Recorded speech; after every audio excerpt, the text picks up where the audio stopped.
Hey, it's David K., voice of Beast Wars Megatron and TFA Optimus. You're listening to the Geekcast Radio Network. You're listening to All Things Transformers, version 2.0.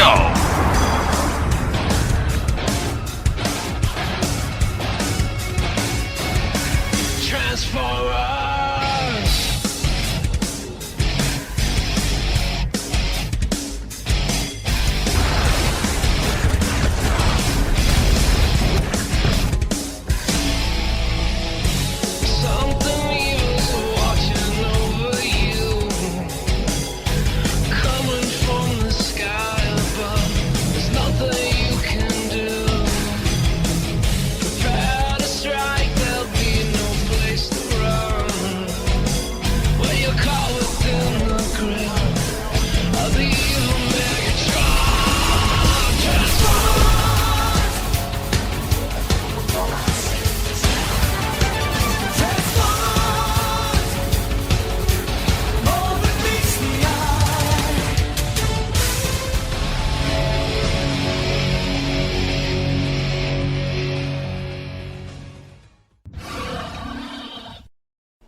This is a warning to all who oppose me. Yes, you are listening to the Transformers Dark of the Moon discussion. Spoilers will be abroad. If you haven't seen this film, you must do so immediately. Yes. Your hosts, Steve Megatron, TFG1 Mike, Pecan Court Michael, and Kevin Optimus Solo Thompson will be delivering the news to you on the movie and discussing everything in between. We will kill them all.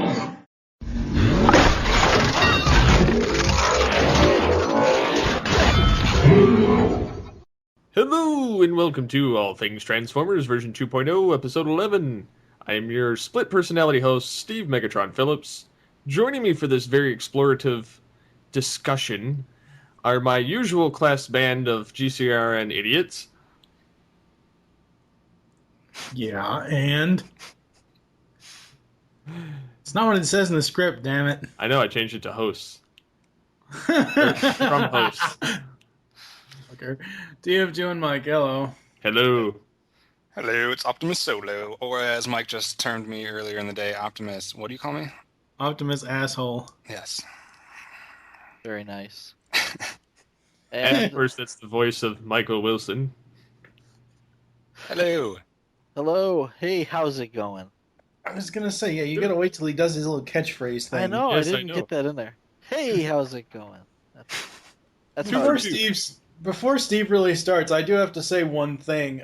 This is the first time in the reformatted version of ATTF that Kevin and Michael have actually been on an episode. Together. Yeah. Yeah, the same. Together again.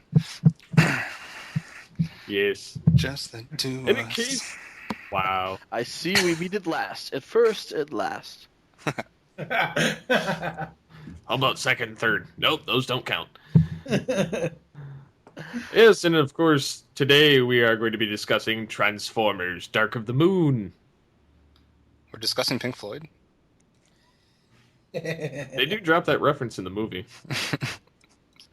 Several times. If only they would have had a wall somewhere in there. Are you talking about the third wall? I can't get out. Yeah, so what we're going to do is we're going to do a basic rundown, starting off with the box office. Good old Would box anybody office. care to review?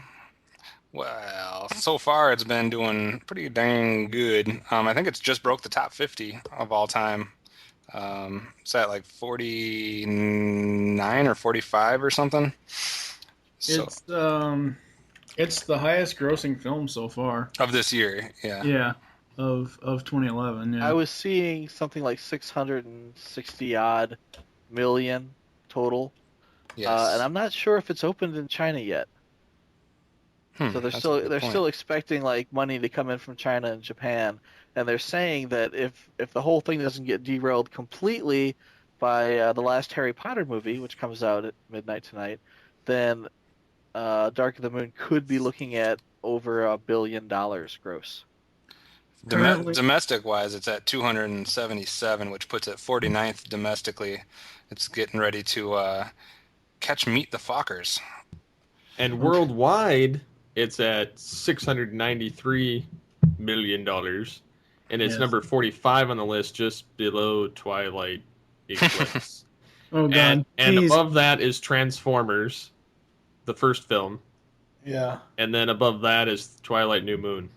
So it's easily going to pass the first film worldwide. Yes. And it should pass the second one. We can The second hope. one's at 836, and it's at 693, so if it can squeak out 200 more, and I mean, it's only in its second week, or third week now, I guess.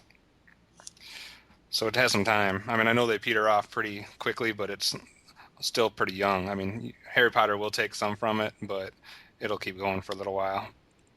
How long do you think it'll be until they hit the 1 billion mark, or close to it, before it gets booted out of the theater? Well, I don't see it getting booted out right away. I mean, I know Harry Potter is taking a lot of screens, and I know Captain America will be coming out and taking some screens, etc. But I want to say the second one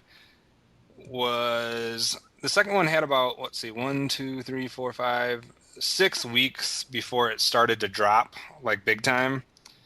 And it was still making $1 million into its like 10th or 12th week. So, I mean, this one's only in week 3. So I'd say it gets another 100 million by 2 weeks, in 2 weeks. I think that's a pretty fair assessment. Yeah. And to preface this, I still have not actually seen it in the theater. I will be doing that Saturday. I've watched it twice bootleg. Oh, not in 3D? I will not see a movie in 3D. I would pay to see it in IMAX before I'd see it in 3D. Go see it. Well, it's IMAX 3D. Go see it at the IMAX in 3D. No. IMAX I doesn't give you the despise option. the 3D. I will not do 3D. It's really cool. And it hurts my eyes. It's worth it. So worth it. It's worth the hurt of your eye. We don't need a blind Megatron. Thank you very much. I'll buy that 2D glasses that looks like 3D glasses. And since we're talking about 3D stuff, because they have this in 3D, Real D, and IMAX, and 2D. Yeah, since we're talking about 3D stuff, did you guys see the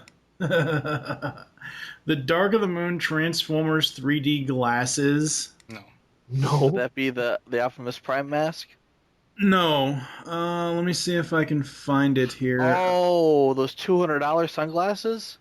Yes. Yeah. Are you Those shitting me? Hold on. No, they're really sharp. They look really cool. You guys keep going. I'll The downside I'll is that look for the link here. Yeah, the downside is that they're $200. But I think they're made by like Oakley or something. They normally makes really, really nice sunglasses. Yeah. So what I don't understand though is the 3D sunglasses that you get in the theater, they specifically say on the little piece of plastic they come in, does not protect from UV radiation, do not wear sunglasses. And yet you have this company who's making sunglasses that double as 3D glasses, and it makes me wonder just how effective they're going to be protecting your eyes. Or do you just wear these in the theater? Or maybe that's why they're $200. Because you would be the coolest looking guy in the theater. Until you went outside and became blind as a bat. Nobody wearing 3D glasses in the theater looks cool. Well, you really don't look cool if you've got a big Optimus Prime mask on half your head. I would wear one of those. I considered buying that. I did. Okay, now I believe I just sent you guys the link to the glasses on BigBadToyStore.com. They're up for pre-order, and they're not coming out until the third quarter of the year this year. But the price is $224.99. Now, don't get me wrong. I love Big Bad Toy Store. I understand they have to have markup, but I believe someone else got these for like $85, $90, something like that. From $80 to $224. That's a huge markup. That is. Yeah. just for some 3D glasses that you're only going to use once. Well, I mean, you can take No, it back to every movie No, you you go can to. use it. Yeah, these are real D compatible. You could take them to any movie. But I mean, you really have to see a lot of movies to make this worth it. And Oh, to be honest, they're not going to give you a discount at the theater if you bring your own glasses. No, they're not. It's So not what you like, do is you oh, pay for 2D and then you walk into the 3D. Yeah. I think someone I know from TF Wire did that. Hey, in college, I used to always go to see 2 movies, but we won't go into that. It's not a drive-in either. Exactly. So I think we've drilled that into the ground. I think we'll jump into a quick, very quick overall overview of the story.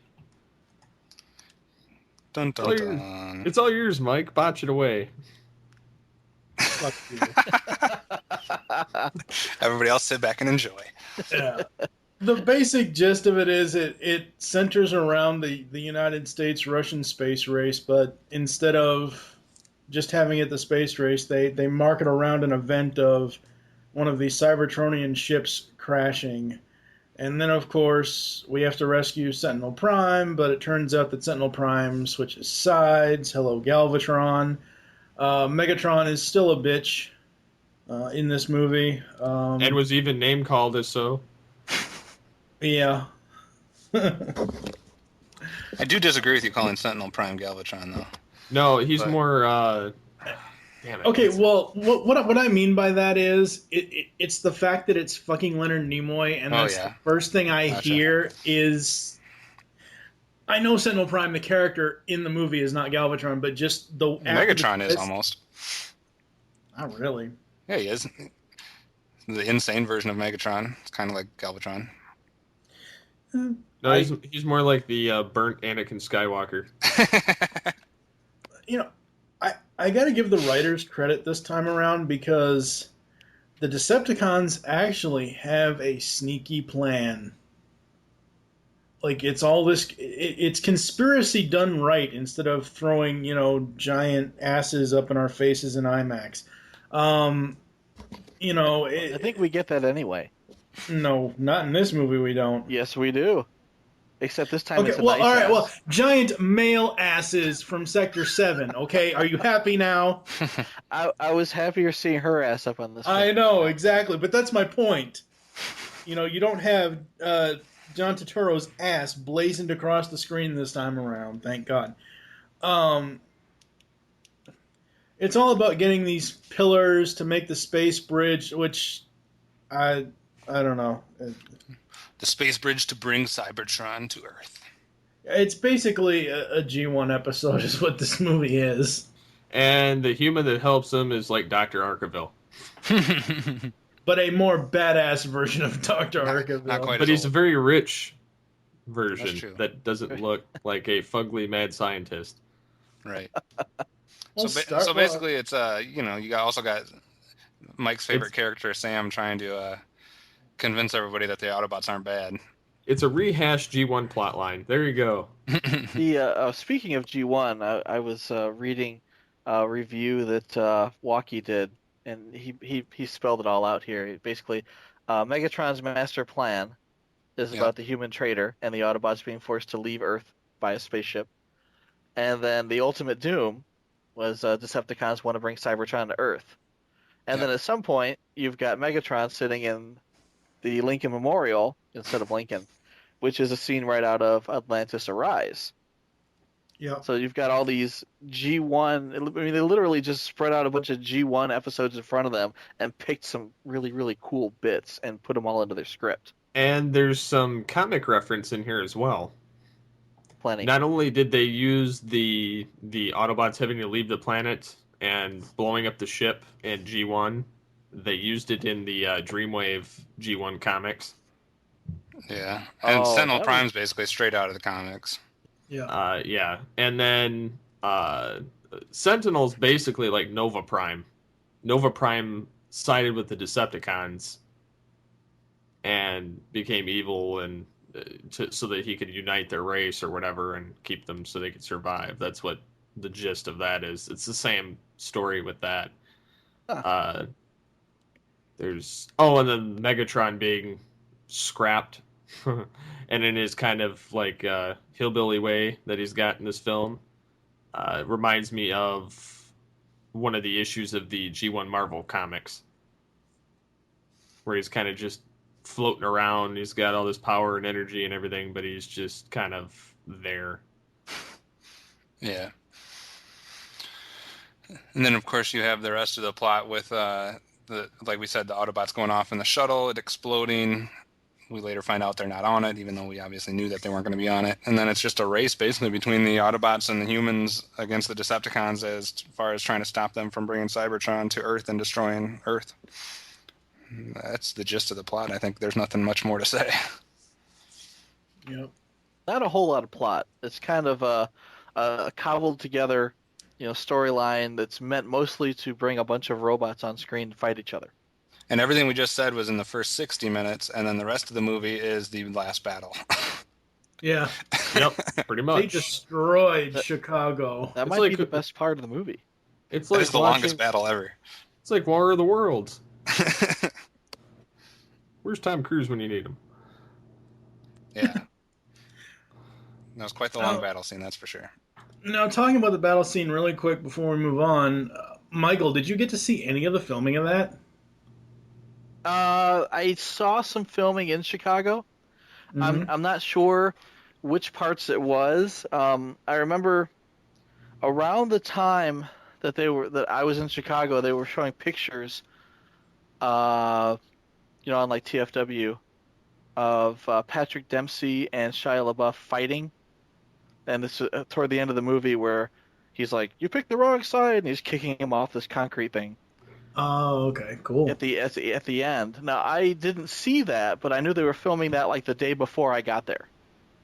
And yeah, Christy and I were just kind of walking along, and it's like, what the heck's going on over there at the bridge? And they had the whole thing closed off, and you could see the 3D cameras up on cranes. And it was Nice. really neat, but we didn't actually see what was being filmed. We just saw a bunch of people running and explosions. I just remember hearing from all my friends, because I'm only about an hour and a half from Chicago, but I just remember hearing from all my friends that live in Chicago how pissed they were that they couldn't get anywhere. Like, we can't get around the city. Everything was closed, yeah. I remember my bus route that went right down, what's the name of that street? It went right down like the middle of the loop. Oh, yeah. And all that was closed so they could film on it. And it was weird how, that you would see an Autobot or something driving down a street, and it's like, I recognize that street. And then they turn a corner, and they're driving down another street, and it's like, I recognize that street too, and it's on the other side of the loop. They make it look like you turn the corner and he's there, but that's not really how the city's laid out. Movie magic, Yes, movie magic. As far as first impressions for me, and I'm going to say this not a lot in this episode, but I'm going to say at least twice. And, we'll get into it more later in M-Wire special episodes, but anything is better than Revenge of the Fallen. Anyway. Disagree. Anyway, let's not go there. But let's not go there. I went into this really cautiously optimistic. Everything, because as we're recording a Transformers podcast, we are up on the news a lot of the time. So, when we've reported on the news since the movie was announced, so everything I had seen up to the point of going to actually see the movie, I was excited for. There wasn't anything that I saw that I was like, oh, holy hell, what has Michael Bay done now to that giant metal bug? Just like Starscream. I know. I was waiting for you to laugh at that. Yeah. The in-jokes, they're coming to get you. Yes. I really enjoyed this. I didn't go into it with too many expectations. We all know Michael Bay movies don't revolve around story. They revolve around explosions and military jets. I will say a couple of things. I'm not trying to go too far ahead of here, but I really liked that they super toned down Simmons. I really liked. This is probably the only movie that I've actually liked Megatron. I like the fact that they turned him into a truck because it looked a hell of a lot cooler than the jets he was in the two previous films. Yeah. He looks really, really cool. I mean, I was just complaining, and this was, well, like a week ago we were complaining about movie Megatron for one reason or another, and I basically said that he looked like a big mess of tinfoil that somebody scrunched up and kind of maneuvered into the vague shape of a humanoid. And he was just all pointy bits and didn't look like anything. But now he does. I mean, he's still kind of got that Megatron face, which is, all teeth and big red eyes. But he's got a body that looks like it could possibly be a Transformer. Yeah. As most of the characters that are introduced in the third one does. I think they finally learned their lesson about jagged metal edges. Yeah, you can't tell what's going on in the movie. But I don't know. I think he looks badass. And I just sent out images today on Twitter of Jin Sayatomi had did a custom of that Mack Truck Megatron, and it just looks awesome. Yeah, it does. It might be one of my favorite Megatrons. He replied to us and said, "It's on eBay if you want to bid." I know. I looked at it. It was like $190-something. Oh, it was $220 when I checked it. I was like, "Whoa, it's cool," but it's just my pocketbook is screaming. And the sad thing is that I hate saying that this is my, one of my favorite Megatrons because it looks so cool, but it's a movie design, and historically I've hated the movie designs. Yeah, well, on toys, yeah. We'll get to that a little bit later. What about you, Kevin? What are your first impressions? I mean, I was very happy that I avoided all knowledge of any. I mean, the only thing I knew going into this movie was that Shockwave and Sentinel Prime would be in it at some point. I avoided all spoilers, all rumors, everything, and I was very happy I did that. I went into this movie with absolutely no opinion.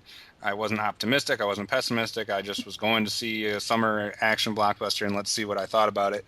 But I left the movie very happy, very entertained, and I'll stick with my quote from Twitter from when I saw it: every Transformers movie has been better than the previous.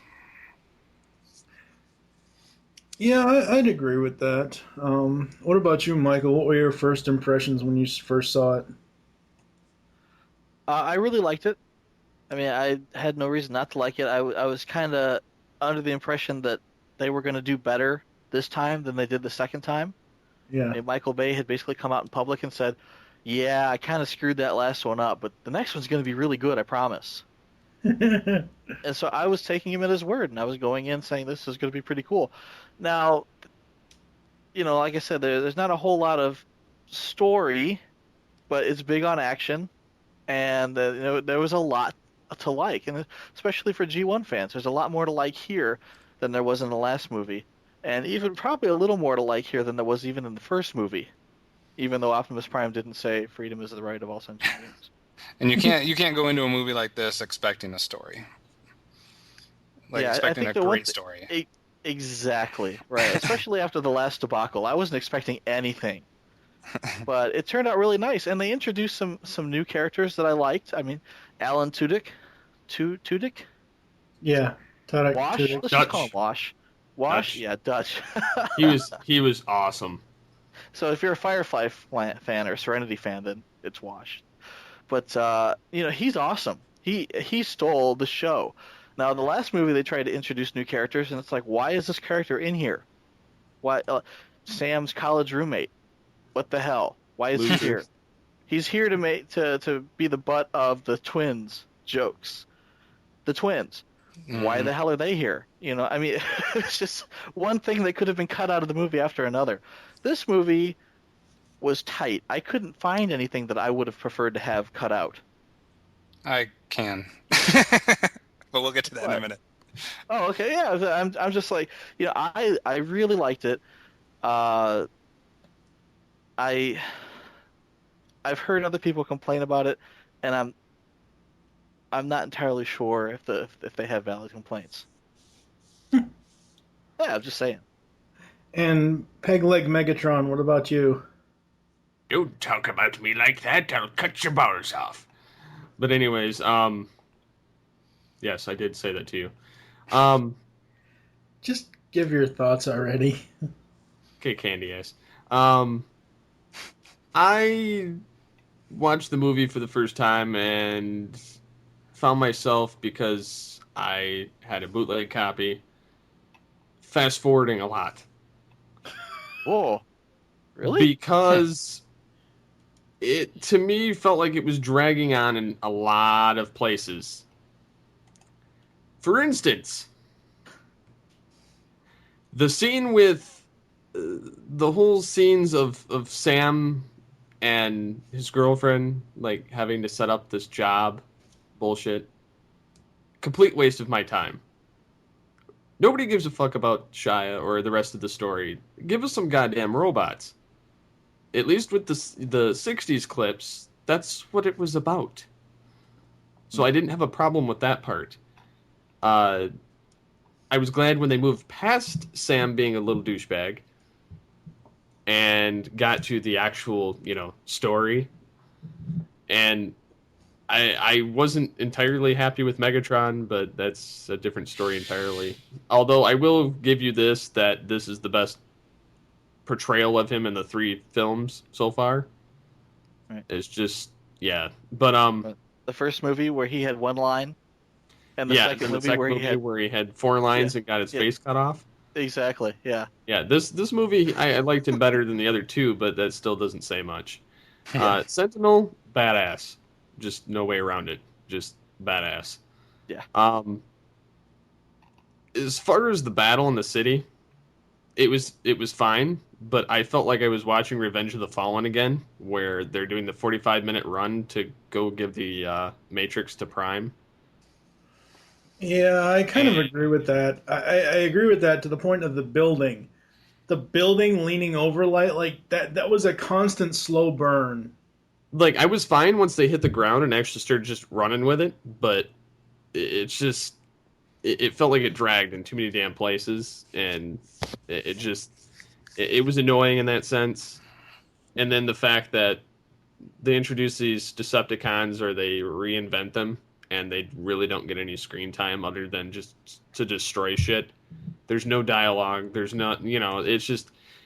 Basically, you're having an entire movie about humans. That's, I mean, I know that's what Bay went for, but it's about the robots, and the robots are almost like tertiary characters altogether. I thought this one had more robots than any of the other movies, though. It did? I think it did, but there's no story. It's not any different than Revenge of the Fallen in that sense. It's still... Right. They jumble too many They have concepts 40 together. new robots, but none of them actually do anything to further the story along. No, and I mean, shit, look at Shockwave. He could have been a badass. I would have loved to have just seen him taking out Megatron and taken over. Yeah. I mean, he did it in the No, comics. they definitely could have done more with the new characters, but I still think there was more dialogue between the Transformers than there has been in any of the movies. No, and I will agree with that, but I think that they still fell short. I'm not going to say that it's worse than Revenge of the Fallen, because it's not, but action-wise, this is the best one. Story-wise, the first movie has that. I don't know. I wanted to say that the reason you wouldn't like, let's say, the building scene where the building's falling over is because you didn't see it in 3D. You didn't actually say, yeah, that scene was slow, but I have a feeling that you were like, yeah, that whole scene just blew. In 3D, that's no matter how long it takes to get through or how pointless it is, because they just run up this building and then run right back down. They don't even show how they get back down. It's like, how'd they get back down? Well, I was the one that said that, and I was forced to see this thing in 3D because the theater I went to didn't give you a goddamn choice between 2D and 3D. But in 3D, it was awesome. I don't see it. This is a whole other thing, and I'm sorry to cut you off, Steve. This is a whole other discussion we can have on GCR or something like that. I do not every movie I've gone to see in 3D, between having the glasses on and having them off, I see no damn difference. I don't understand that. The only thing the glasses do for me is they make the goddamn screen darker. See, I don't get that. I hear that from people all the time, and I cannot understand how you can't see a difference between those. Well, I don't know if it's something in your eyes. No, there's 2 different ways that it could not affect you. One, if you're colorblind. I'm not colorblind. I have optic atrophy with nystagmatism. Okay, well, even then, if you're, some with glasses, that's not going to help you much. But like me, I'm partially colorblind. I can't like differentiate certain colors. So when I'm looking at it through 3D, it just looks like I'm looking at different colors. I don't really see the depth. And unless you're directly in front of the screen in the middle of the theater, you're not going to get the optimal 3D that you would. Like if you're sitting at the top or the bottom, you're pretty much fucked. If you're not directly in the center, all the way around, you're not going to get the best 3D experience.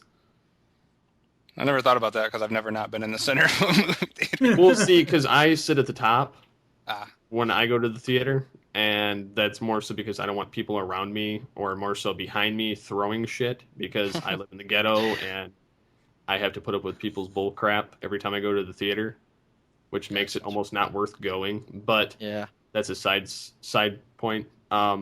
We went to a 3D movie that was, they had some voucher for, just free passes for everybody. And so we went, and I think it was for Despicable Me. And we sat at the top, and we're like, okay, we can't really see a damn difference in the 3D. And then as we're walking down to leave, we were in the middle, and everything was popping out. Right. Like, Now, I've noticed that in real 3D. In real 3D, if you turn your head and kind of look at the screen out of the corner of your eye, everything splits in half into two pieces. I mean, or it depends on where you are in the room is how it's going to look. With IMAX, I don't get that. I think no, you can sit pretty IMAX, much it's anywhere. because of the technology they use. Yeah, no, IMAX 3D and real 3D are two different animals. They're two completely different sets of glasses, two completely different technologies. If I was going to see it in 3D, though, it would have to be in IMAX. Hands down, definitely. IMAX. Yeah. I saw it in both, and I would say that IMAX is way better. I guess the main point though there is, and I think I agree with Michael. If you're capable of seeing it in 3D and you can actually see the 3D-ness, then that scene isn't as bad. Right. I think the building scene is much better if you can actually see the 3D effects on it. What I meant, though, about the building scene being a slow burn is that, I mean, they don't show this. It's basically a bullet ripple matrix effect of the building falling. A building is not going to fall that slowly once it's being torn down. That's my point here. I don't know. I think it would. I can kind of see that to some extent, but again, it's they're going for the whole element of it. Yeah, that's true. So they're going to do it whatever way presents itself the best. Yeah. But yeah, I would definitely say that there were points that could have been trimmed. And that would be one of them. And then that scene at the beginning.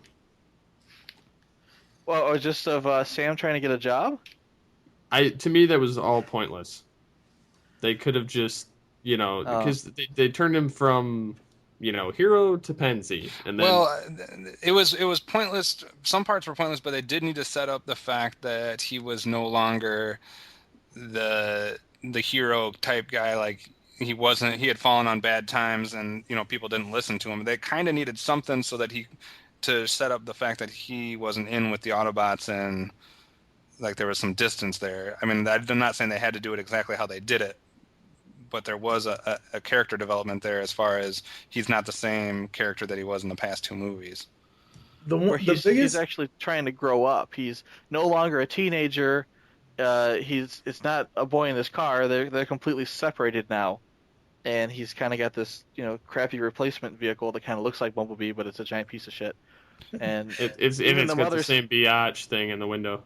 Yeah, exactly. Well, even his mom says, it kind of looks like Bumblebee if Bumblebee were a giant pile of shit.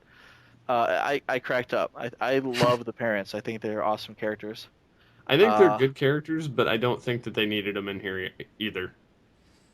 They were kind of a cheap cameo role. One of my arguments about the second movie was the fact that their cameo went on far too long.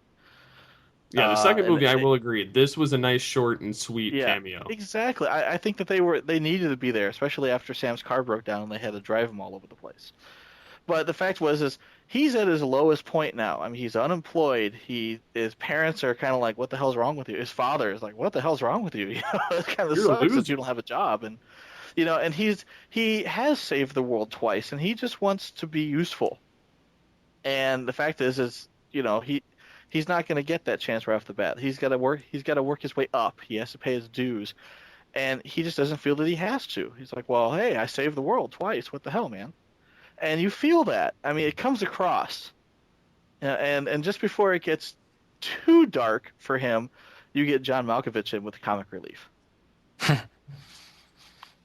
So yeah, I mean, I'm saying, they might not have to do it as long as Steve. I get what you're saying. Maybe it was a little bit too long, but I still think part of that was needed as far as character development. So you got away from the boy in the car. Part of it was needed, but it was way too drawn on. Like it should have been a hell of a lot shorter. My biggest issue with the entire franchise, as far as Sam goes, you hate Shia. No, I'm not even going there yet. The no, buff. Okay, listen, I have an actual valid point here for once. Now shut up. Throughout the entire franchise, each movie, he starts off douchebag of the day. Throughout each movie, he progresses to being a better character. At the end of the first film, he had better character development. You go into Revenge of the Fallen, you take him all the way back to douchebag of the day, and then build him back. They keep taking him back and building him back up. What you should have done was make him douchebag in the first movie, build him up, keep the building going through Revenge of the Fallen and up to now to Dark of the Moon. That's my biggest problem with the character of Sam is they keep taking him back. Right. And as Michael said, the kid has saved the world twice. Not only that, the government gave him a college education, and he went through college and did all this stuff to get educated. You telling me a kid that saved the world twice with a college degree cannot get a job? Seriously? Yeah. It's They shocking. red flagged him. That's right. Every employer says... They red flagged him. He's got the Obama administration behind him. One big-ass mistake, America.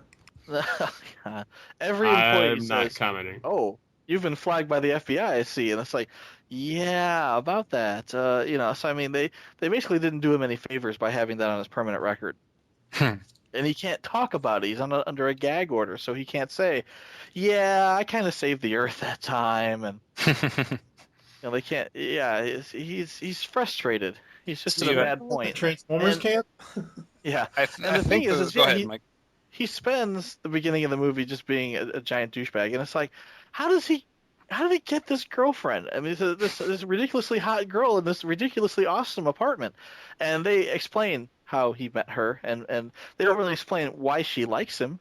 I mean, to me, it's just Megan Fox couldn't act her way out of a paper bag, but she was damn hot, and the question becomes, how did this idiot here end up with this damn hot girl? And again, you end up with a second damn hot girl, and it's like, how did this idiot end up with this damn hot girl?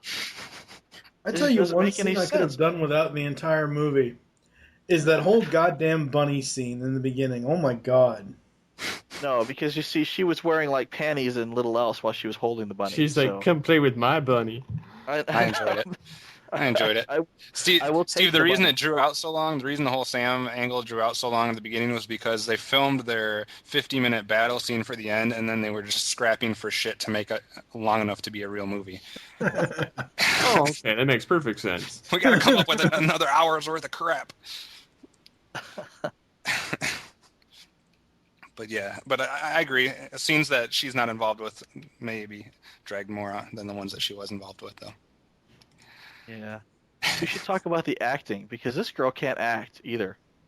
Better than Megan Fox. So she's better than Megan Fox, I'll give her that. Yeah, so we've already transitioned through the thoughts on the story, so now we're on the thoughts on the acting.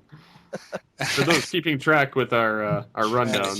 Well, Carly didn't smile through the whole movie. She didn't emote through the whole movie.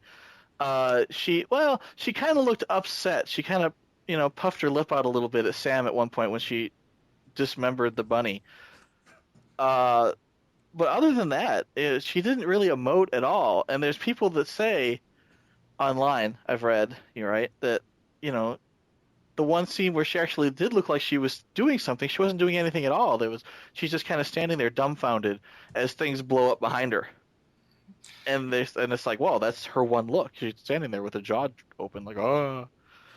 And shouldn't she be like going, I'm in the middle of an explosion, or holy shit, that's Megatron. I think I'll crawl in his lap and call him a bitch. She doesn't do any of that. She doesn't say anything. She doesn't emote, and it's like she's not acting at all. Yeah. I just didn't. I mean, she's gorgeous. Fine, I get it. He didn't hire Michael Bay. Didn't hire her because she could act. Megan Fox wasn't hired because she could act. Megan Fox was hired because she looked really good bent over Michael Bay's Ferrari. That was her audition.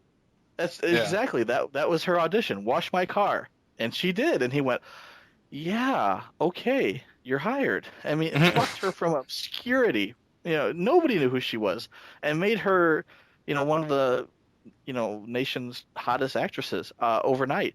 She couldn't handle it, and so she got replaced. This girl, Rosie Huntington Whiteley. Yeah. So Carly, painfully hot again, but can act. And she wasn't hired because she could act. She was hired because she's a Victoria's Secret model. Yeah. And she showed up for her audition in white panties. Well, truth be told, he directs them, the Victoria's Secret models, so hence that's right, why. Yeah. That's why she got involved. Yeah. No, that's fine. I don't mind. I realize that she's not there because she's a great actress. She's there because she's hot. You know who I really liked, and we're gonna go back to Revenge of the Fallen here. Isabella Lucas. The girl who played the horny pretender. Yeah, she was hot. Like ridiculous. They should have had her for this film. Hotter than either one of these two. Yeah, they should have brought her on board. And it was like, oh yeah. So anyway, but again, I don't think she could act either. But damn, was she hot? I think she could have done a better job. See, I mean, obviously nobody that's involved in this movie is doing an incredible acting job, because incredible actors wouldn't sign up for Transformers movies. Well, yeah, look at the actors they've got. They've got John Turturro. They've got Josh they've got Tudyk. They've got is a great actor. No, but I'm just saying, like, none of these guys are like Academy Award actors. Like, they're not. None of them are ever going to be. The only high-profile person they've got in this entire film franchise is the voice of Megatron. Who is Angelina Jolie's father again? John Voight. He was in the first one. Film. He wasn't the president, was he? He was Secretary of Defense. Secretary of Defense, which they also had Pat Fraley play. Academy-nominated actor. Well, hey, I'm talking about guys with major roles. I mean, none of these guys are like. I'm just saying the quality of acting. You can't compare quality of acting of people in Transformers compared to, like, huge movies that. I don't have any examples right now, but the point is, my point is, for this one, is every single human actor to me was an improvement on their acting in the previous films. I liked every human character better in this one, even though I am anti-human characters in Transformers films. I liked them all better. If you take Rosie Huntington Whiteley over Megan Fox, that's an improvement. John Turturro's character, not nearly as annoying to me. I like what they did with Josh and Tyrese, having them kind of on the edges. I thought that was an improvement. Even Shia, I thought, was an improvement. So it just seemed to me that everybody I liked better in this movie.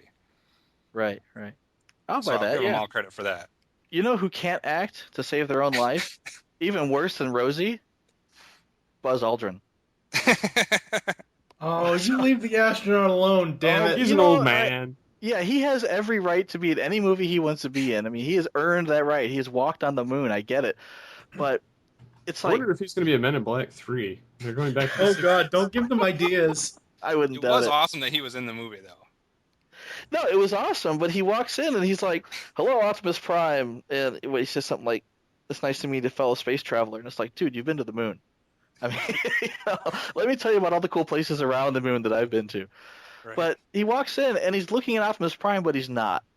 And everyone else in the room, who is an actor, by the way, is looking where they're supposed to be looking. And Buzz Aldrin's like looking over here somewhere. Deliver his lines. What happened is they told him to look at this bright light, and he's like, "I can't look at that light." And everybody else is like, "We'll go blind for it."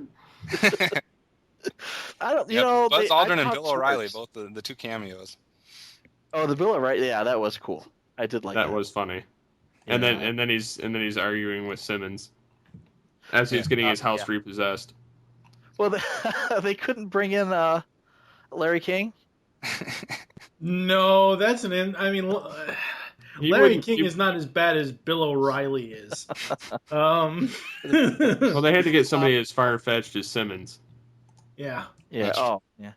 I got to bring up. You know what would have been really awesome if they put fucking Conan in there and took Conan's house away. That'd have been great. Shut up. Shut up. But anyways, what are you guys thinking about the actor as far as like? I mean, Michael said his piece, but Mike or Steve? I agree with Michael about Epps and Lennox.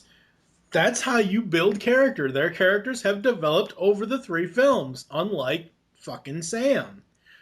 You know, I still hate that he's named Sam, by the way. I do It should too. be Spike. It should be fucking Spike. But they did it right in the sense that if they reboot the series, or because Shia wants nothing to do with the next one, they could use his cousin Spike Witwicky. Oh God, That's right. Jason Statham is Spike Witwicky. oh my God. I swear to God, if he's associated with the franchise, I'm done. He's not. I'm not serious. Simmons can nicely play the role of Chase now. Chip Oh Chase. wow. Oh wow. He's an old Chip Chase. And Oh my God.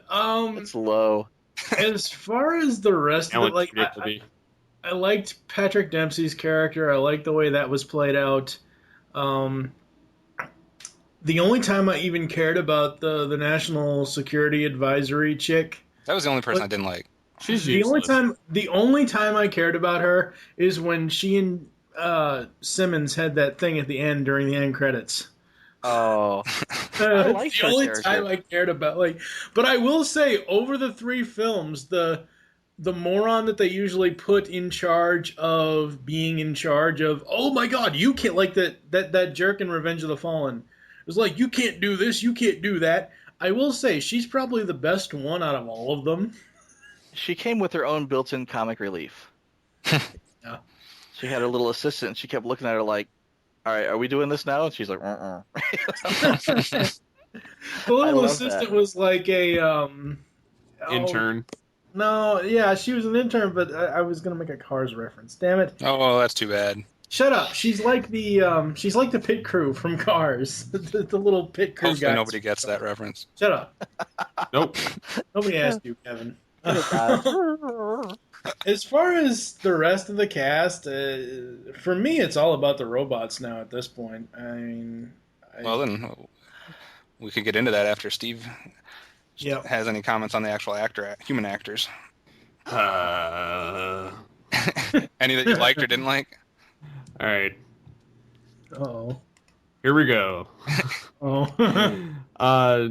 Lennox and Epps. Yes, I can see where they did get more character depth. That was fine. They advanced. They moved on. Whatever. Carly. Completely useless. Completely useless. Just, yeah. Shia. Baby back bitch. Patrick Dempsey as Dylan. It kind of reminded me of GB Blackrock from the comics. In a sense, he's a rich guy that, yeah, but GB Works with- Blackrock ended up being a good guy, though. but he worked with the Autobots, so this is his polar opposite. But he looked just like him. The evil universe. That's all I could think of when I saw this guy, and I'm like, okay. And then I just wanted him to get stabbed through the heart during the movie, so that I didn't like him. I bothered was me glad about Sam this kicked his guy- ass. What bothered me about this guy is that the whole time he's like, "This isn't my fault. This was all handed to me. It was a client of my father's. I had nothing to do with it. I inherited it." And then he's just nonchalantly like, "I'm evil. I dig it." And you can't have it both ways. He's a kiss ass to the robots. But I also don't know how much I can buy Sam actually kicking that guy's ass. But he did smack him in the head with a rock. And then he got thrown into the pillar, which electrocuted him to death. So, Yeah. I could believe that it's death by proxy. As long as it wasn't an all-out fist fight and he lost. Yeah. The Witwicky parents, I could see where they were, useful during his job hunt. Beyond that, I don't care. I love that. I love the parents. She comes first. I don't like her, but You know what? The first time I saw the movie, it didn't occur to me. It's like she comes first, as in, okay, her before me. And the second movie, it actually kicked in. Oh, she comes first. See, I like the parents, but I like the parents overall, but I also don't necessarily see the point of them in this movie. I mean, I guess they just wanted them to have them in all of them, but there was the least amount of reasoning for them being in this one out of the 3 films. I would have been disappointed if they'd skipped them, to be honest. Yeah. I like the characters. John Malkovich in this, as useless as he was entertaining to say the least. Yeah. Just being, just seeing how Sam was kind of like, okay, you're not going to give me the job I want, fuck you, I'm leaving. And then he's like, wait. And then just gives him a job. He's like, here's a bone. Yeah, and I had mentioned and then before and then he gets tickled by Bumblebee. What is up with that? Bumblebee's like, come here, little human. It's like a person petting a dog. He just flipped over. He's like, hey, and he kicks his legs up in the air. I think he was trying to fight him. Like, I think he was, and the Bumblebee's like, I'll just blast you. He's like, I don't have time for this shit. He had his gun in his face, like, I'm going to get you, And then he's just laughing like a madman, like, ha. So, we get to the FBI, CIA, whoever the hell that was, Frances McDormand playing. I hated that character. I hated the one that they had in Revenge of the Fallen, but I hated this one more. Yeah. I can see that. I liked when Sam was mouthy to her, because that's how I would be if I were in that situation. So I associated very well with that, but I didn't like her at all. Dutch, on the other hand, was fucking hilarious. Yeah, Dutch was amazing. There was no background information on him, but little bits were sprinkled in there enough to know that, yes, I like this character. Yeah, he was just a little bit off kilter, like an upgraded, better version of Simmons. Yeah. Oh yeah. So I would tolerate this guy in future films for sure. Oh yeah. I think he balanced out Simmons very well. Most definitely. He was the yang to Simmons' yin. We've all kind of like skipped over the big pink elephant human character in this entire movie. Mr. Wang was, yes, a character that was like, this is the character that I cannot stand even more than Sam. I must have blocked that out from my memory because I forgot he was even in this until you just said that. This guy, in every movie he's in, mostly The Hangover, likes to pull down his pants. And every film he's in, Furry Vengeance pulls down his pants. Hangover 1 pulls down his pants. Hangover 2 pulls down his pants. Start with his pants. And pull him down. Yeah, and the monkey sucks him. But anyways, I thought that I would say that was the worst casting. That was just casting because he's popular right now. Yeah, I hated him with a passion. I was glad that he got thrown out of a window by Laserbeak. To be honest, he played that part well, but I'm glad he died. Yeah, when I saw him, I couldn't. He had the guns drawn. He didn't shoot. He should have shot. Yeah, he's playing like a gangster type thing, like "I'll kill you, motherfucker," and then he's like, "I'll just wrap this quarter." First. He's like, "I'll just wrap this quarter on you and throw you out the window." We only T-shirts that say Wang shot first, and then that would be interpreted so wrong. I know. Well, we got to make up our mind: is it Wang shoots first or she comes first? We could have it say something different on both sides of the T-shirt. So. What about the voices? I'll let you guys start back over on that.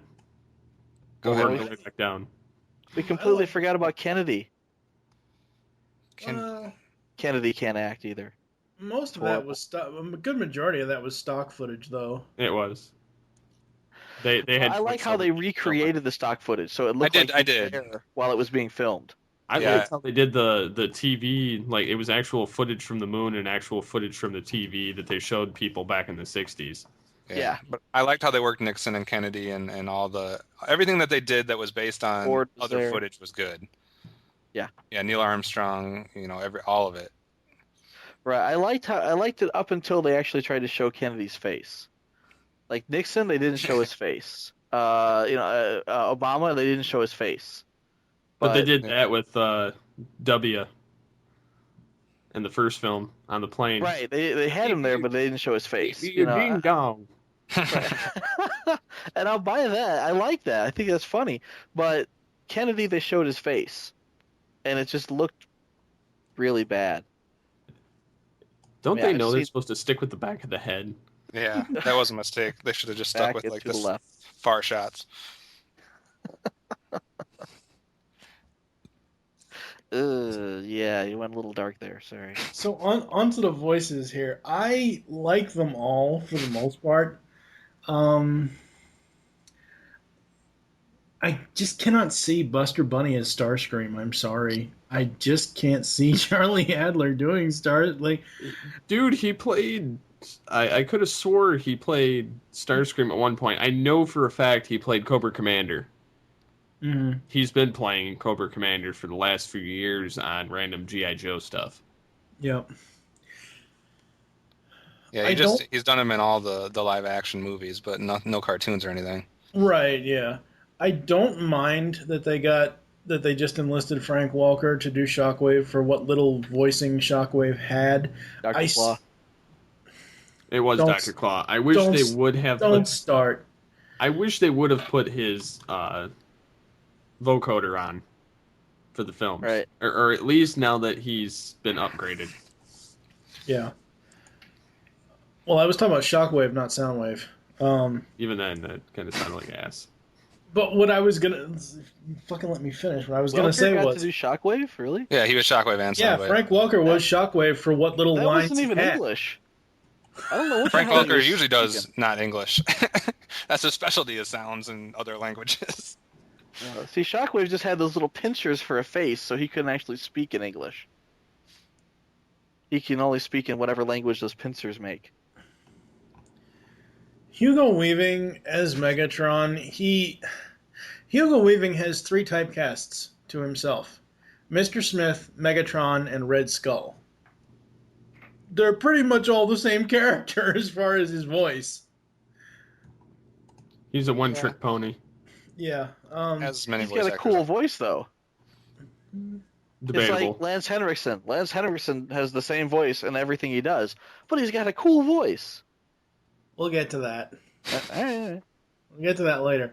Yeah. Peter Cullen, it's Peter Cullen. Hasbro and Paramount are going to keep that guy on ice for every Optimus Prime thing ever needed. Optimus Prime 50th anniversary figure. Yeah.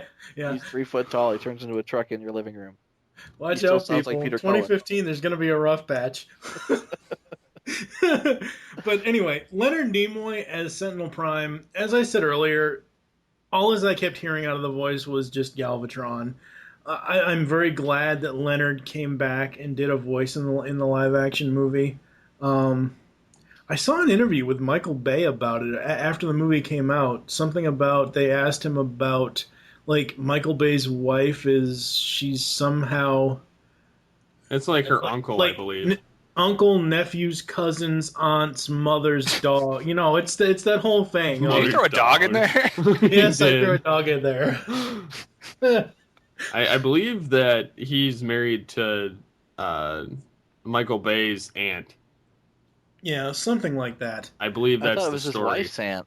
Yeah, it's his wife's aunt or something. Something like that. I did not even hear, like, I'm a huge James Remar fan. I love that guy. He's a great actor. I did not even hear him as Sideswipe. I'm probably gonna have to watch the movie again and actually pay attention to see if I can hear his voice. But I didn't even hear him as Sideswipe. Wheelie, he had one line.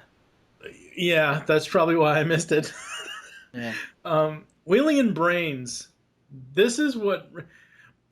Dark of the Moon is really the second film in this franchise for me. This is what the second film should have been. Brains is awesome. God. What is this? Slingback? Slingblade? No, Brains, dude. No, I know the movie that voice comes from. It's I don't know. He's gonna know kill Wilson? you. Mm-hmm. Yeah, it's that He's voice. gonna kick your ass. We're gonna go throw these Decepticons in the toilet. Mm-hmm. And I think it was a huge surprise to everybody that the wreckers were half Irish, half Scottish instead of NASCAR rednecks. Thank God. Yeah. God, that would have ruined it for me. I think he learned his lesson the first time. It's like, oh, everyone's going to say that I'm using negative stereotypes for my characters, so I guess I better not be rednecks then. Now, they sounded very much Australian to me. It's like, the one guy sounded like a dreadnought. Yeah. And Jess Hornell as Ironhide, I've loved that since the beginning of the franchise. Even though another unfortunate G1 homage, Ironhide got blowed up. Oh, he didn't just get blowed up, but that's. Yeah, no, I know, but I mean, it's just the way that it happened. It's 1986 all over again. Yeah. Spoilers. I don't know. My favorite, to me, the voices that stole the show is Colin, Nimoy, and Welker. Like, they make the movie for me. And first of all, Colin and Nimoy having conversations together is incredible. Yeah. Like, those are two of the most epic voices of our generation talking to each other on screen, and that's just awesome.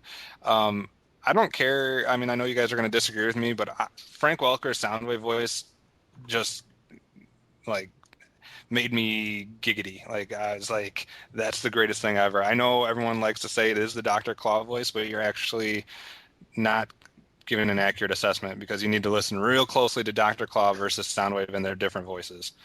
I know it sounds a lot similar, but he does do it differently, and I'm actually happy that they didn't do the vocoder. It would have sounded really cool with the vocoder, but for some reason, what they did to me worked, and I loved Frank Welker as Soundwave. Next time, Gadget. It's slightly different. I can just imagine Dr. Claw / Soundwave saying, "Oh, Madbeak, what are we going to do today?" Something like that. Just call Laserbeak Madbeak, seeing as how Soundwave doesn't have a cat. Yeah, but I mean, so I loved Frank Welker and Nimoy and Colin, and then I obviously loved Brains and Wheelie. To me, the rest of them almost I don't even remember them speaking. Yeah. Except for Megatron, I guess, but I like a lot I like of other that Megatrons. Dino had an Italian accent. You didn't catch that?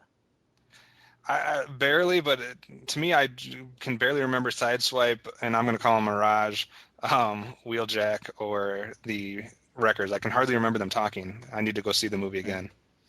Yeah, I think each of them got like 2 lines. Yeah. Although I wish they would have been able to name them Mirage and Wheeljack. I think that Mirage / Dino should have been named Sideswipe, because he's actually a red Ferrari. That would have made more sense. And as far as Q, Wheeljack. In the credits, it's Q / Wheeljack. So even though they didn't call him Wheeljack in the movie, although he is the weirdest looking Transformer I've ever seen. I know. He looks like Einstein. They said they tried to illuminate his head to give like an homage to G1 Wheeljack's like lights by his head, but I'm like, you gave him hair. That's what kills me is they call Sentinel Prime the Einstein of his generation, but Wheeljack actually looks like the Einstein of his generation. It's like, damn, is he ugly? Sentinel Prime more so looks like Alpha Trion. Yeah. That's what I thought it was. I could buy that. Preview. That's who I thought it was too. And as for the voicing, like character-wise, before voicing, I like Prime, Sentinel, like just from the looks. Shockwave, somewhat Megatron, and some of Soundwave in this. The rest are kind of like meh. As for voicing, on the other hand, I would definitely have to say that I like Peter Cullen's performance. I like Leonard Nimoy's, Frank Welker, of course. I just, the rest of them are kind of like, you don't really hear too much out of most of them to really get a feel. I mean, other than like Wheelie, Brains, Starscream, Megatron, Ironhide. If you blink, you miss that he died. I didn't even catch that until the second time I watched it. I'm like, where the hell did Ironhide go? And then all of a sudden I'm like, oh, he died? And then I rewatched the movie and I was like, oh yeah, this is where he died. Yeah. Everybody died. Yeah.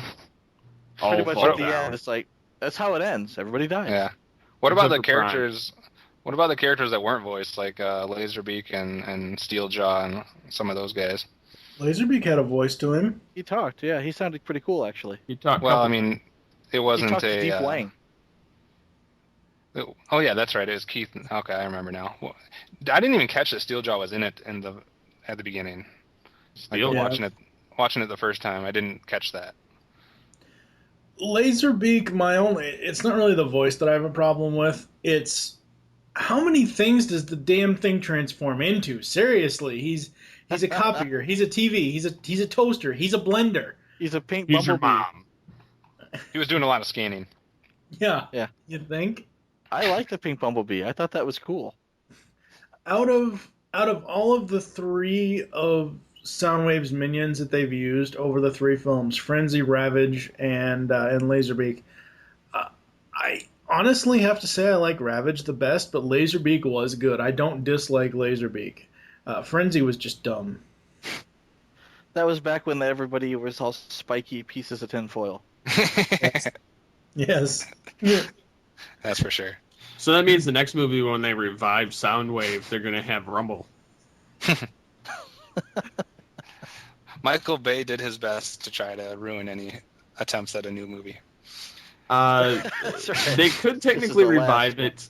I am glad the trilogy's done. I'm glad too that someone else can have a shot at it now. I'm so Bay should have never gotten Transformers. No. Yes, It should have been Spielberg to get Transformers. Bay should have got G.I. Joe. I've been saying that since the beginning. They should have got nothing. They should be shot. He would have fixed G.I. Joe. G.I. He could have Joe done a was a good job. clusterfuck. G.I. Joe was a clusterfuck, and you can thank the Mummy director for that. Bay loves his military. He would have doctored the shit out of the G.I. Joe. That's true. So, are we done beating the actors apart? Yeah. I think so. Yes. I don't know. I have one thought that I wanted to throw out there, and that's Okay.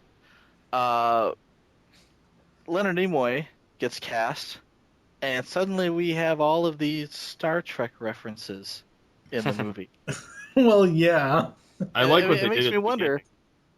Well, yeah, did they write those in the cast originally, or did they write those into the script originally, or did Michael Bay sneak them in after the fact? It was probably snuck in after the fact. I don't But even not think it by was Michael snuck Bay. He in. wouldn't have been smart enough to do that. I just think that the writers said, yeah, we should put that in there, or the animators were like, that would be really funny if we threw that in there. And Yeah, I it's guarantee that wasn't a foreshadowing- Michael Bay decision. It foreshadowed the entire movie. You could have done without the entire movie with just being like, oh, that's what's going to happen? Leonard Right, Nimoy's but character's going to go batshit crazy. Okay, we're done. I'm glad I That's didn't know right, he was but- going to go crazy, though, until I saw it. I kind of figured. Would any other voice actor sound right as Sentinel Prime saying the needs of the many outweigh the needs of the few? No. But they purposely wrote that line for him. Oh yeah, I'm sure Because it was it was put in there Nimoy. specifically for him. Yeah, it was actually a snippet of Spock coming out of Bumblebee's radio. At Yeah. one point, he tells Sam, "You'll always be my friend." I And would that have was laughed. actually- They would have.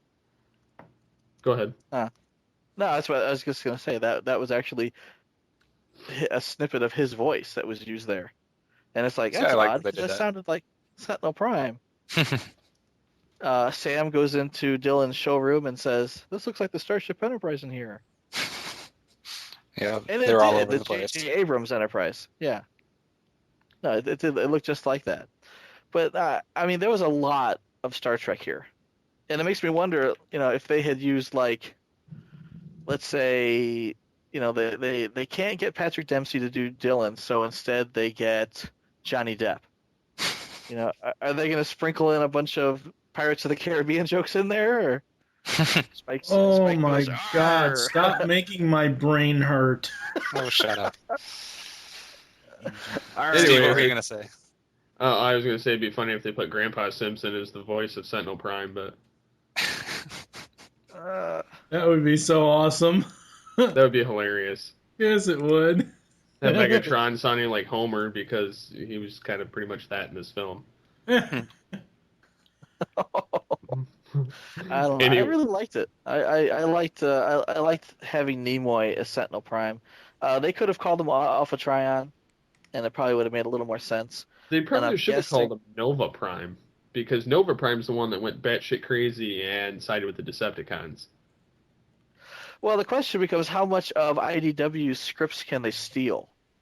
Yeah, that's or true. Marvel or You something. know, I'm sure Hasbro owns the rights. Well, they but could do apparently own steal the everything from Sunbow. They had no problem Oh. stealing scripts from Sunbow. Yeah, I'm wondering at what point does that stuff become? I don't want to say public domain, but is it fair game? Tough to say. I don't know. Yeah. Anyways. So yeah, lots of Star Trek-y goodness in there. Yes. What are your guys' thoughts on the CGI? I liked it in this one, actually. I want to say that in the second movie they got the CGI about as good as it was going to get. I mean, they got the polygon count up there so high that everything looks photorealistic. And the big difference in this movie from the previous two is that they filmed everything slowly, in the sense that Michael Bay filmed as much of this movie in 3D with 3D cameras as you can, as he could, and you can't use that quick cam herky jerky run around behind somebody camera movements that Michael Bay loves so much. Thank God. He was forced to film everything slowly, and the whole film benefited from that. Yeah, it did. Especially the CGI, because the first two movies you've got robots fighting and you're so close up and everything's moving so fast that you can't tell what's going on.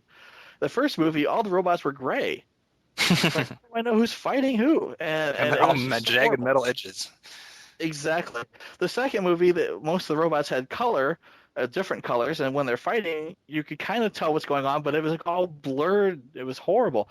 This movie, Prime sweeps in and just cuts 5 or 6 Decepticons in half, and you can see everything. And there was no blurry, short attention span theater shot. It was, here's Prime, and he's cutting through a whole swath of bad guys. And it was very, very cool. I agree. This is where they finally got it right. They finally started designing the bots to not look like little pieces of tinfoil, like you said. And they finally resembled Transformers, and like you said, with the slower cameras that helped the fight scenes and everything. It's just like bit by bit, after hearing all the backlash throughout these three, the first two movies, they finally started to get things right. Too bad it was only in time for the last movie. I know we're on the CGI, but there's something I forgot to bring up earlier. You still have the G1 mistake of when Optimus transforms, where the hell does his trailer go? That's not a mistake, though. I know it was still there, but one of the things that kind of I thought needed like maybe an additional minute and a half was the scene at the end where Prime loses his trailer. Right. And then he goes back to find it, but we don't see him do that. We just see him go off, and then the other team goes off, and we see the other team doing their thing. He And just then, shows like, up in jet mode. 5 minutes later, he shows up. I'm Jet Optimus Prime. I'm going to fly in and kick your ass. Yeah, a half a minute scene of him turning a corner and seeing his trailer and going, "Oh, there's my trailer," and having it open up and him suit up. Yeah. Maybe minute, 2 minutes tops. It wouldn't have hurt the movie at all, and it would have explained a lot. I'm still very happy that they put the trailer in though, because it's like as soon as the movie started and as soon as I saw the first scene with him in his trailer, I'm like, yes, this is an Optimus Prime I can get behind. Yeah. Shut up. I mean, he used the. He did use the trailer in the beginning. I don't like how it opened up, though. The big circular Stargate. I mean, what was inside it, what it looked like after it was opened up, is nothing like any trailer I've ever seen open up as far as Prime's history. But I did love that the trailer was in there in the first place. It's a subspace portal. I wanted Roller to come around out. the bridge. I wanted the guy with I wanted the roller and all his little minions to Yeah. come out. A little blue like off-road ATV roller, that would have been awesome. Yeah. Here, Sam, get away in this. Sam, get to the cube. Get to the chopper. As far as the CGI, I thought it was really well done. For me, going to the movies, whether it's in 3D or not, it just I notice more things when I'm sitting here watching something on my computer rather than I do in the theaters. Like, it's nice that I can go to the theater and I can see all the great, big screen, the way it's meant to be shown, this, that, and the other thing, everything else. But I get the general gist of movies when I go to the theaters, but I catch more when I'm just sitting here watching it. Can't stand watching stuff on my computer. Anyway. Shut up. Well, Yeah, see, I didn't telling watch you, mine on my computer. I plugged it into my plasma television. There you go.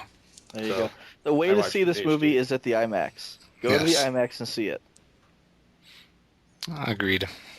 So we're Yeah. going to move on to our favorite and least favorite scene in the movie. Who's starting? You can go. All right. I'll start with my least favorite scenes. I got two of them for sure. The scene where Carly jumps on Megatron's lap and convinces Megatron to do her bidding. That was pathetic. Like, you're telling me Megatron is going to listen to this little female human being ant? What she did is she put a quarter in. She wrote him and then showed him the goods. That was just a This ain't terrible no- scene. This ain't no kiddie ride. It was a terrible scene, first of all, because she can't act. Second of all, because it was just dumb writing as far as that's how this is what's going to solve everyone's problem is she is going to convince Megatron that Sentinel Prime's stealing his thunder, and that's going to solve everything. Like, I think this scene would have made more sense if it had included an earlier scene that I felt was missing, where Sentinel Prime, pimp slaps Megatron and says, "You're my bitch now. You go sit over there in the corner." And he does. He gets up and goes and sits. strong. yeah, I mean, there was just something missing there, and it's just because they don't know how to write. But that's one of my least favorite scenes. My other least favorite scene is anything involving that Tremor Sidewinder Decepticon. Oh God, character yeah. That I have no idea what I was looking at the entire time. That was too much the like the Driller? first two films. Yeah, Yeah, the the Driller Drill- was way too much like the first film as far as I have no idea what's going on. I don't know what this thing is. This is not a Decepticon. This is not even a Transformer. This is like a robotic Tremor worm. Scorponaut. Sandworm. And if they would have taken, Tremors! if they would have taken all the minutes they dedicated to that bullshit and given it to Shockwave instead, that would have been much better. Agreed. Yeah. I agree. I mean, then you would lose the entire building falling down. So. Sure. Shockwave could have wouldn't. done it somehow.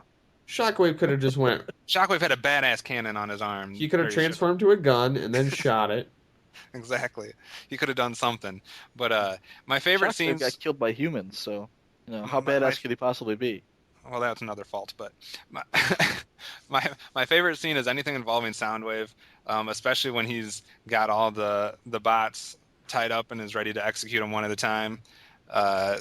For some reason, I just like that. I like hearing Soundwave's voice, and I like that. That's one of the first times where Soundwave is just complete badass instead of subservient to somebody else. So I loved that scene, and what's my other favorite scene?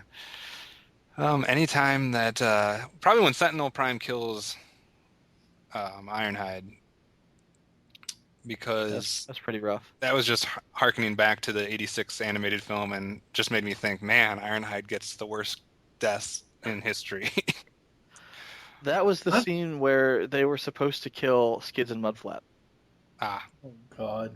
It it's was just like in the book. Ironhide doesn't just die though; they do him wrong. He Yeah, melts. They gave him the what's that called? The cyber Cosmic rust? Rust. The cosmic rust. Yeah, Yeah. the Cosmic Rust. The two worst Transformers deaths in this entire franchise: Belong to Ironhide Jazz. and Jazz. Yeah. well, Ironhide twice. Give me a and Jazz. piece. How about two? Yeah, that's for sure. Mike, what are your favorite and least favorite? I'm gonna start with my favorite because just some of my least favorites are just. Um, one of my favorite scenes was actually Optimus doing the whole, we'll take the battle to them. I like that they gave him lines this time around that didn't have to turn into internet memes. Just oh my god, We will kill them all is an internet meme. oh my god, it's better than give me your face. I'll give you that. It's so un-Autobotly. But when he said "Give me your face," he says, "I'll have two," and he took Sentinel and Megatron. Yeah, that's true. I don't mind that they didn't reuse "One Shall Stand, One Shall Fall." One shall stand, two shall fall. No, like everybody shall fall. I like what they did. I really just honestly like my favorite robot scenes with Optimus are honestly when he's driving. Just because of the damn trailer. Yeah, the trailer's awesome. My least favorite scenes, I'm glad that Laserbeak killed that douchebag, but that entire scene could have been cut out. With Deep Wang and all that crap. I was going to say, which douchebag are you talking about? Well, the biggest douchebag of the film, which is even bigger than Shia LaBeouf. Deep Wang. What shot first? As far as the parents, I agree with you guys on they really weren't needed that much, but it's nice to have them in there. I will say that out of the three films, this is the only one that I really kind of came around and liked. Hit Sam's dad. I still cannot stand his mother. His mother is the worst mother Agreed. in the world. I hate that. You want to talk about bad acting? I would rather take Rosie Huntington-Whiteley and Megan Fox not being able to act compared to over-the-top weed brownie-eating mom. Oh, yeah, that should have been cut. They had way too much time on the second film. This film felt a lot better. Yeah, no, it did go a lot better. So, I wish, like, I get Frank Welker is the voice god. I still wish that they would have found a way to hire David Warner and give Shockwave a little bit more lines. They tried Corey Burton. Well, yeah, but... He said take a hike. He says I only get 2 lines. But overall, I could probably watch this multiple times. This is probably the only one out of the 3 that I could watch multiple times out of enjoyment. I like the other 2. They're okay. The first one was really good. The second one, when I first saw the second one in theaters, I really, really liked it because I saw a lot of G1. Like when they did the whole pyramid scene at the end about, oh, we're going to steal your son or whatever. I swear to God, it's changed. It's based off the episode Changing Gears where Megatron has the Space Needle. But Dark of the Moon, it's a solid movie. For the most part. If you're not analyzing it. Somebody else go because I'm ready to choke here. Steve, least favorite parts? Well, my favorite part, I'd have to say, is I like the final battle where Prime is getting his ass whooped by Sentinel. And Megatron comes to save the day, and then Megatron's like, how about a truce? And Prime's like, how about not? And then just, like, rips his head off, and then takes out Sentinel, who's begging for his life. Prime's like, you're my bitch now. And then he's like, goodbye. You were the weakest link. Goodbye. And then blows his head away. And it's like, well, Prime just became the first Decepticon Autobot leader. And he's one-armed bandit. I also liked any scene that had Dutch in it. Yeah. Just because he was badass. I could deal with another film with him in it. And Simmons, too, because they toned him down quite a bit by using Dutch. So I can see that. I did like the fact that there were more robots in the battle. But Here's my least favorite parts. Any scene that had to do with laser weighing. That's what I'm going to dub that scene now. I hate laser weighing. I hate the ending of the movie. How they just have Prime say something and he's the one-armed bandit and then it just kind of fades out. It's like, really? I will say about the ending of the movie, I did like that they didn't leave it open. That they did put a period on the movie where it's not left open where I am Optimus Prime and I send this message out to blah blah blah. I'm glad they didn't do that again. I hate that just brought that to my attention. I hate the fact that they always had him do that, and then they never went anywhere with that. Yeah, they just I am had Optimus Prime. Do not come back to this world.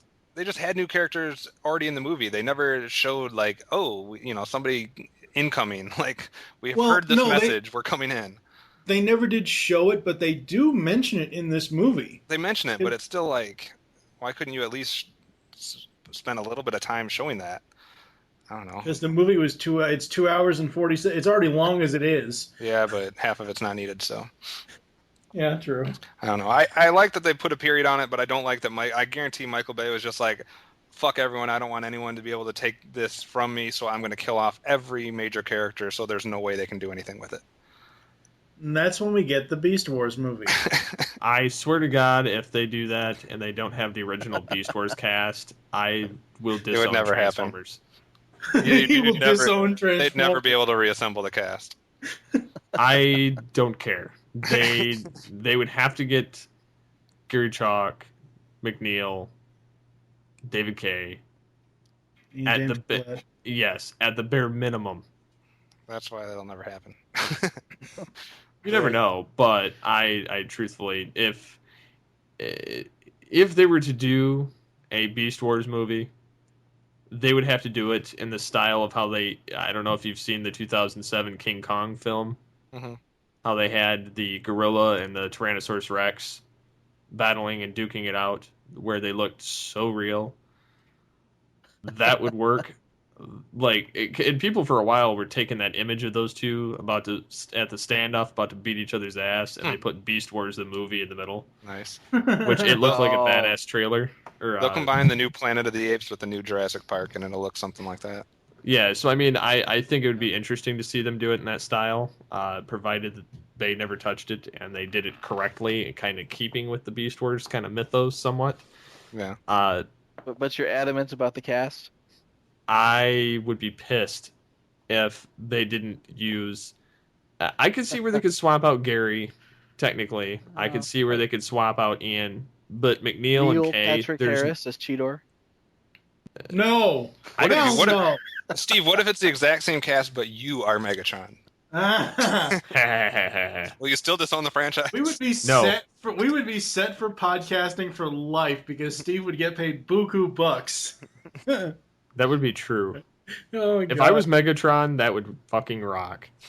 I would not disown it then. But yeah, I'm pretty sure Kay would jump at the chance if he got it. But but yeah, that would just depend. That Beast Wars doesn't have the following G1 did, so that'll never happen. I'm just hoping someone else gets a hold of it and completely redoes everything and has nothing to do with these three films. And as far as, before and everybody knows that listens to all things Transformers, this is one of my biggest pet peeves. They'll do a story or a rumor will come out like a month before the actual third film or fourth film comes out. Oh, Transformers 4, Transformers 5. My feeling when I walked out of the theater, I love Dark of the Moon. They need to step off Transformers for at least 2.5, 3 years before they do another film. But the reason they won't is because the last movie and this because movie of the money. I made know more money than God. I know it's because of the money. Walk away from that. I know, but still, they have finally found this fandom, and they now know that it's huge. If they do a Beast Wars movie in place of rebooting this, they better fucking hire me. All right, so me and Ben Yee, we would We would know Beast Wars in and out between the two of us. Yeah. I guess we can go on to a number of times we're going to see it, plan to see it, what medium, IMAX, 2D, 3D, Real D. For me, I'm just waiting for the DVD release at this point. I don't like the theater going experience in general, so I'm with you. I've seen it once in the theater. I will wait now until I can watch all three of them back to back on DVD to really get a good feeling of which ones I like the best. Because I have avoided watching any of them really multiple times. I'm waiting until I can see them all together. Steve? Oh, God. Yeah, Mr. Bootleg over there. I've already seen it 2 times. Yeah. I plan to see it in the theater. Probably going to see it in 2D just because I don't care to spend the extra money. Yeah. And because it's not that big a deal. I'm going from big screen to bigger screen. It's not going to make that big of a difference. Yeah. I'll probably do that because my dad wants to see it. And so we'll end up doing that. And then I won't watch it again until I buy the Blu-ray disc. And then, like Kevin said, watch them back to back to back. Now, I know I'm skipping ahead here in your little topics, but since we did mention the Blu-ray and the DVD, I'm looking at T-Formers. Transformers Dark of the Moon is blowing up the box office as the highest-grossing film of the year. The Blu-ray version of the disc will be ubiquitous 3-disc set, 2 Blu-ray discs for the film and special features, 1 DVD version of the film, and digital copy, according to the website's listing, Blu-ray.com. Another listing reveals that a 3D version of the film will also be available. The date falls in line with the release month of November for the trilogy box set. November 15th, 2011 is when Dark of the Moon is set to hit DVD and Blu-ray. It'll be on sale the day after Thanksgiving. Interesting fact about this, that they're going to have the trilogy pack, the Blu-ray 3D combo pack, and a collector's edition. Whatever the hell that means. Probably going to be all 3 films, but Yeah. But that's perfect for the Black Friday sales, so it'll have some type of deal that day. Right. And I mean, we've seen, and it's not just with the Transformers live act, it's with any big budget movie. Stores get, each store, Walmart, Target, FYE, every store gets a different exclusive. It's like, oh my God, we want you to buy the same movie 16 different freaking times just to get all the exclusives. The DVD sales for this is going to be amazing, though. The DVD sales for this is going to go out of, I mean, it's going to come close to like being up there at the top of all time. Just because of the timing wise. I mean, how many people are going to buy this for their kids for Christmas? Oh, I know it. Yeah. That's the thing. It's going to be ridiculous. Are you going to wait for the box set? Yeah. Actually, I'll probably just buy them on iTunes. I prefer a physical copy. Me too. A box set and Blu-ray would be very cool. I have the first in Blu-ray, the second in DVD, and then the third one will be in Blu-ray. Why don't you just sell the first 2 that you have now and just buy the box set because and Blu-ray? It's a redundant thing, and I don't plan on doing that. Well, you know the box set's going to come with a bunch of bonuses and stuff, too. The thing is, how often are you actually going to watch that? That's true. That's how I think about it. I might watch them once in a blue moon every couple of years, but it's not important enough for me to buy a special edition. Yeah, that's kind of how I am now, where I just buy, like if it's a movie that I want to see that's come out, I just either rent it or I'll buy it through iTunes or Amazon or something. Now, like that. see, the difference for me is if it's got a shitload of special features or in terms of deleted scenes or that kind of thing, Mm-hmm. I'll eat that up. But like behind the scenes stuff and all that other, I really don't care. Yeah, you only Unless watch it's interviews with the voice actors. Yeah, I mean, Which I can't see them doing. When I had the 2 DVDs, when I had the 2 previous movies DVDs, I only watched any of the special features. I watched them once, and that was it. Yeah. So we will switch into. Technically, we've already done kind of short comparisons to the other 2 films. Yeah. And throughout this, so that's kind of moot. Mike, I believe you wanted to bring up the fact about the soundtrack at some point. Yeah. Everybody who's listened to All Things Transformers knows how I've ranted about Linkin Park being the live-action Transformers band. Linkin Park hasn't had a good song since What I've Done and since their album Meteora. What's the name of the stupid song? Iridescent. Iridescent does not fit this movie. It fits it as a end credit song. That's it. Other than that, the soundtrack itself, it's kind of silly. iTunes has, and I think this is probably the company that puts it out, not just iTunes, but the 3 tracks that I wanted to check out, I was going to buy individually, except iTunes said, we're sorry, you can't get these unless you buy the entire freaking album. Thank God I had an iTunes gift card and it didn't really cost me anything, so... the score itself, the Steve Jablonsky score, it's probably the best score he's done, I think, to any of the movies. I liked a lot of the battle scene tracks, and this is just listening off of iTunes previews for it. So, I mean, it's okay. It's not worth what they're asking for a soundtrack, I don't think, though. Yeah. But I think we'll jump into the final rating. We'll go back around from the beginning. What do you rate this film at, Kevin? I don't have like a specific number in mind, but I rate it as the best of the 3, in my opinion. There's parts of the first 2 that I like and parts that I don't like. To me, this was an improvement on all facets. The humans I liked better, down to every single one of them. The robots are finally starting to look like Transformers instead of tin foil, like Michael pointed out. We got more dialogue from the Transformers. The battle scenes were easier to see, probably like Michael said, because of the 3D camera usage. So to me, this one ranks as the best out of the 3.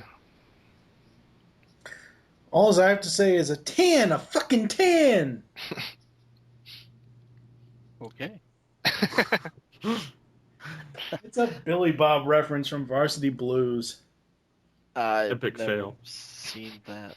Yeah. Anyway, I would probably give it an 8 out of 10 because it was just such a gorgeous movie. This is a 3D treat for the eyes. When they really do 3D well, when they film it with 3D cameras and treat it like 3D movie foremost, it looks really nice, and this is just amazing. Like Michael Bay strapped 3D cameras on everybody. The whole scene with the skydivers jumping out of the building, or jumping out of the helicopters Plane. next to the Willis Tower. The Sears Tower for most of the world, but they changed the name a year or so ago. Yeah. It's amazing. That whole scene with them. If you see it in 2D, you're not going to get the same effect, but it just rocks in 3D. The whole movie is just a testament to how good 3D can be when you do it right. Number one, I've never seen a 3D movie look this good, except maybe Avatar. Yeah. And again, that's because Avatar was gorgeous. Yeah, it was amazing. But this was better, arguably better than Avatar, as far as the 3D usage goes. It was. Again, back to what Kevin said, it was the best movie as far as being able to see the robots looking good. The fight scenes were top notch. Everything was really nice. The ending was kind of, what the fuck? There was a... I'll bring it up now. In the book, Prime doesn't kill Megatron. Megatron says... They actually have the truce, yeah. Yeah, Megatron says, I think we should make a truce and team up to beat this guy, and Prime says, well, I think that's a great idea, and they defeat Sentinel, and then Megatron says, hey, my home planet's right there up in the sky, man, if I go back? And sure, go ahead, off he goes. And there's your truce, and the Autobots live peacefully on Earth, despite the fact that they pretended to leave and most of the planet got nuked by Decepticons. But that notwithstanding, and the ending was completely different. I think the book's ending made more sense but Yeah. I because think that they should have used the book's ending then. Yeah, they should have. I think they should have, but it probably wouldn't have tested very well with audiences. Audiences want to see Optimus Prime kill everything that moves, and he even says as much. He says, "We will kill them all." And at the end, if he would have let Megatron go, well, that's just Peter Cullen talking out his ass. So kill them all, and the ending was like, oh, what the hell? And the alien ships they came in on. Yeah. Oh God. Exactly. It's like there were giant plot holes. All these Decepticons come out of the ground on the moon. How the hell did they get out? Where did they come from? It's like we all followed Megatron here, but we didn't quite get farther than the moon. I'm not sure. So you rank it at 8 out of 10 then, right? Yeah, I mean, it could have been. I don't want to say it could have been a 10 out of 10 because honestly, is there such a movie? I don't know. I'm not sure. It's all a matter of opinion, but yeah. I suppose. Steve, what about you? I would say that it's about tied for me with the first film. In some areas, it beats the first film, but in some areas, it falls short. So I'd pretty much give it about an 8 out of 10 out of movies in general. If this could have been the first film, and the next two films could have built upon this amount of awesomeness, the world would have been a better place for it. I agree. Agreed. Yep. If they hadn't been so stubborn from the beginning and actually listened to people instead of waiting 3 films to listen to people. Yep. Yeah, that would have been the genius move. And again, Michael Bay's a dumbass that rapes giant metal bugs like Starscream. So. And on that note, he had to fail horribly before he could, do it the right way. Yeah. And still failing horribly, he still managed to make more money than God. Yes, he did. He had to Twice. be spanked by the fans. But anyways, Fan spanked instead of fan wanked. Oh my God. This is about to go down a bad path. It is. See that. Thank you for joining us here on All Things Transformers version 2.0. If you'd like to leave us feedback on the show, there are 3 main ways to do this. First, visit the website geekcastradio.com, where you can comment on all of our different podcasts. Second, you can rate the show and leave feedback in iTunes. Or if you want your comments to be part of the future show, call the voicemail line 502-526-5821. And please remember to leave your name and the show you're leaving it for. Follow us on Twitter at Predacon Empire or at Beast Wars Megatron. My Twitter is SCP21. What are your guys' Twitters? Mine's Optimus Mike? Solo. TF2 and Mike. And I'm Pecan CT Michael. You can also become a fan of us on Facebook by searching Geekcast Radio Network. Yes, I left that out. For now, I'm Steve Megatron Phillips with... TF2 and Mike. Kevin Optimus Solo Thompson. And Michael Wilson. saying thank you for listening, and in the words of Optimus Prime... You've made a grave mistake. Hey, I have an idea. How about we get back to the important topics, like the fact that I almost had my face cut off by a Decepticon? As a taxpayer, I'd like to lodge a complaint, as a matter of fact.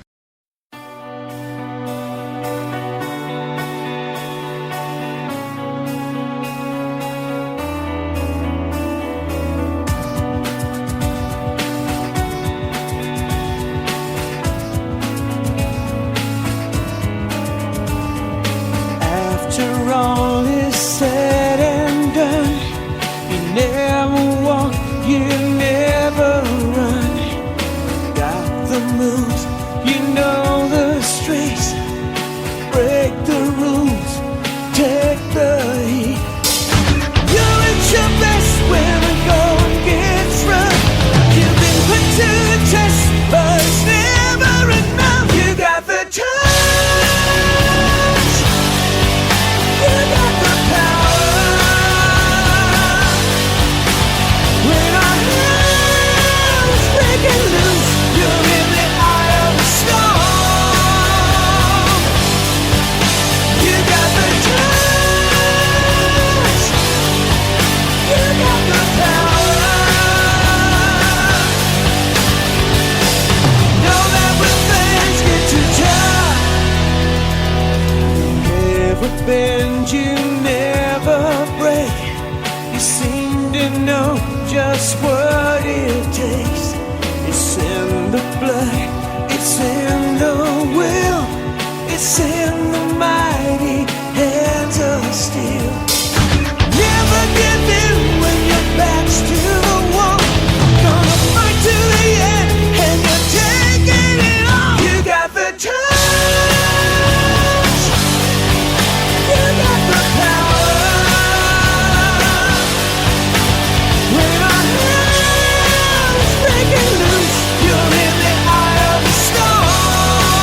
turn